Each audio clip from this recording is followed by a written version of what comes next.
1496 সালে 12 ভূঁইয়াদের অন্যতম বীর যোদ্ধা ঈশা খাঁর সঙ্গে মোগল সেনাপতি রাজা মানসিংহের দ্বন্দ্ব যুদ্ধ সংঘটিত হয়।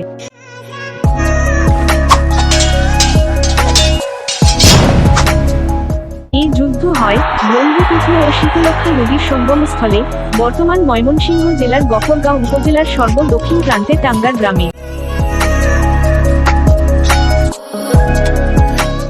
সেই সময় শীতলক্ষ্যা নদীর পূর্ব তীরে ছিল রাজা মানসিংহের রাজধানী তোকনগরী। এটির অবস্থান গাজীপুর জেলার কাপাসিয়া উপজেলার উত্তর পূর্বাংশে।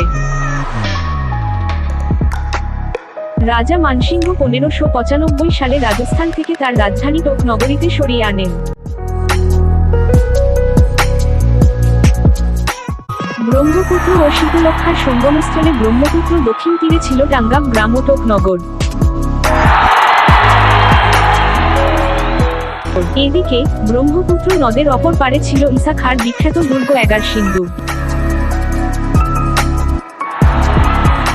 ইতিহাস মতে ঈশা খাঁর অনুপস্থিতিতে মানসিংহ এগারসিন্ধু আক্রমণ করেন। সংবাদ পেয়ে ঈশা খাঁ দুর্গ রক্ষায় ছুটে আসেন, কিন্তু তার সৈন্যরা এতই ক্লান্ত ছিল যে তারা যুদ্ধ করতে অস্বীকৃতি জানায়। ফলে ঈশা খাঁ মানসিংহকে দ্বন্দ্বযুদ্ধের আহ্বান করেন। মানসিংহ এই প্রস্তাবে রাজি হন। দুই যোদ্ধার মধ্যে চলে যুদ্ধ। এক পর্যায়ে মানসিংহের তরবারি ভেঙে গেলে ঈশা খাঁ তাকে আঘাত না করে নিজে তরবারি মানসিংহকে দেন, কিন্তু মানসিংহ তরবারি না নিয়ে ঘোড়া থেকে নেমে আসেন। ঈশা খাঁ তখন মানসিংহকে মল্লযুদ্ধে আহ্বান করেন, কিন্তু মানসিংহ তা গ্রহণ না করে ঈশা খাঁকে আলিঙ্গন করেন। তার সাহস ও মহানুভবতায় মুগ্ধ হয়ে তার সঙ্গে বন্ধুত্ব স্থাপন করেন। পরবর্তীতে মানসিংহ ঈশা খাঁকে নিয়ে সম্রাট আকবরের দরবারে গেলে সম্রাট আকবর ঈশা খাঁকে 22 পরগনার শাসক নিয়োগ করেন ও তাকে মসনদ-ই-আলা উপাধিতে ভূষিত করে স্বদেশে